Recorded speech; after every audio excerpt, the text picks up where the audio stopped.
उद्धव ठाकरे गुट के नेता और सांसद संजय राउत ने केंद्रीय गृह मंत्री अमित शाह पर तीखा हमला बोला है। संजय राउत का यह हमला अमित शाह के महाराष्ट्र के नांदेड़ में हुई जनसभा के बाद किया गया है। दरअसल राउत ने कहा कि मेरे मन में यह सवाल है कि बीजेपी का जनसंपर्क अभियान था या फिर उद्धव ठाकरे पर तंज कसने के लिए खास तौर पर एक कार्यक्रम आयोजित किया गया था। अमित शाह का भाषण 20 मिनट का था, उसमें से उन्होंने 7 मिनट सिर्फ उद्धव ठाकरे के बारे में बोला है। इसका मतलब आज भी उनके मन में मातोश्री का राग है। बीजेपी ने शिवसेना तोड़ी, पार्टी का नाम और धनुष बाण गद्दारों को दिलाया, फिर भी दिमाग में उद्धव ठाकरे और शिवसेना का भय कायम है। यह डर बहुत अच्छा है। संजय राउत ने कहा कि जो सवाल उन्होंने उद्धव ठाकरे को पूछा है उस पर बीजेपी वालों को चिंतन करना चाहिए। बीजेपी और अमित शाह अपने बनाए हुए जाल में खुद ही फंस गए। शनिवार को गृह मंत्री अमित शाह ने उद्धव ठाकरे पर साल 2019 में विधानसभा चुनाव के बाद मुख्यमंत्री पद के लिए एनसीपी से हाथ मिलाकर के बीजेपी को धोखा देने का आरोप लगाया। केंद्र में नरेंद्र मोदी के नेतृत्व वाली सरकार के 9 साल पूरे होने के मौके पर बीजेपी के संपर्क अभियान के तहत शाह ने नांदेड़ में एक रैली को संबोधित करने के दौरान यह आरोप लगाया। उन्होंने कहा कि बीजेपी ने पिछले साल उद्धव ठाकरे की अगुवाई वाली महाविकास अघाड़ी सरकार को नहीं गिराया, बल्कि ठाकरे की नीतियों से थक चुके शिवसैनिक शरद पवार के नेतृत्व वाली एनसीपी के साथ जाने को तैयार नहीं थे। उन्होंने कहा कि अगले साल होने वाले लोकसभा चुनाव में लोगों को ये तय करना है कि देश का अगला प्रधानमंत्री कौन होगा, नरेंद्र मोदी या कांग्रेस के नेता राहुल गांधी। शाह ने कहा कि बीजेपी अध्यक्ष के रूप में मैंने और तत्कालीन मुख्यमंत्री देवेंद्र फडणवीस ने बातचीत की थी, जिसमें ठाकरे सहमत थे कि अगर ये एनडीए विजयी हुआ तो फिर से देवेंद्र फडणवीस मुख्यमंत्री होंगे महाराष्ट्र के। हालांकि साल 2019 में चुनाव के नतीजे आने के बाद ठाकरे ने वादा तोड़ दिया और एनसीपी की गोद में बैठ गए। शिवसेना अविभाजित और बीजेपी ने 2019 का विधानसभा चुनाव साथ मिलकर के लड़ा था, लेकिन शिवसेना मुख्यमंत्री पद को लेकर के गठबंधन से बाहर हो गई थी। अमित शाह ने कहा कि धोखाधड़ी और विश्वासघात का काम उद्धव ठाकरे ने किया था।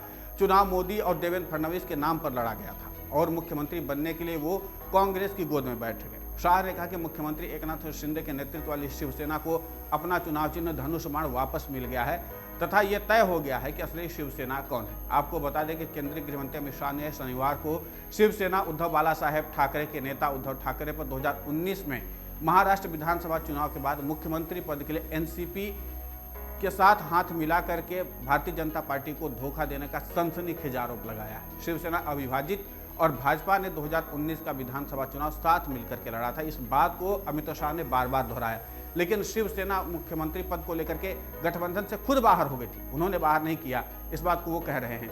केंद्र में पीएम मोदी के नेतृत्व वाली सरकार के 9 साल पूरे होने के मौके पर बीजेपी गहन जनसंपर्क अभियान चला रही है और इसी के तहत नांदेड़ में एक रैली को अमित शाह संबोधित करने पहुंचे थे। भाजपा ने पिछले साल ठाकरे नीति महाविकास अघाड़ी सरकार को किसी भी हाल में नहीं गिराया है, बल्कि ठाकरे की नीतियों से जो शिवसैनिक थक चुके थे उनकी वजह से ये पूरा घटनाक्रम हुआ है।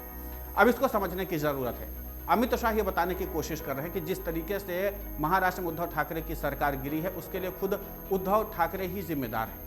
इसमें जो आरोप लगाया जा रहा था उद्धव ठाकरे की ओर से, उसका जवाब देने की कोशिश कर रहे हैं कि इसमें उन्होंने धोखाधड़ी नहीं की है, बल्कि आगे जो उद्धव ठाकरे ने अपने फैसले बदले और कांग्रेस एनसीपी के साथ गठबंधन करके अपनी सरकार चलाई, उसके लिए वो जवाबदेह बताने की कोशिश करें। और जानने की बात यह है कि जिस तरीके से यहाँ पर अमित शाह ने सेफ स्टैंड खेला है, उन्होंने ये बताने की कोशिश की है कि हमने कोई सरकार नहीं गिराई। अब इस सियासी लड़ाई में एक दूसरे के ऊपर इसी तरीके का आरोप प्रत्यारोप लगा करके आगामी जो चुनाव होंगे उस पर एक दूसरे पर हमला बोला जाएगा। उद्धव ठाकरे बीजेपी पर धोखाधड़ी का आरोप लगाएंगे, बीजेपी उद्धव ठाकरे पर धोखाधड़ी का आरोप लगाएगी।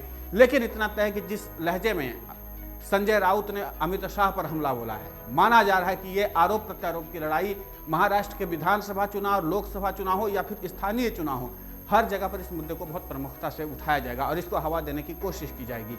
इसका एक और प्रमुख कारण है कि जहां पर सियासी जमीन कमजोर होगी वहां पर इन मुद्दों को और भी ज़्यादा तेजी से फैलाने की कोशिश की जाएगी। यहाँ पर उद्धव ठाकरे भी विक्टिम कार्ड खेलने में पीछे नहीं हटते हैं।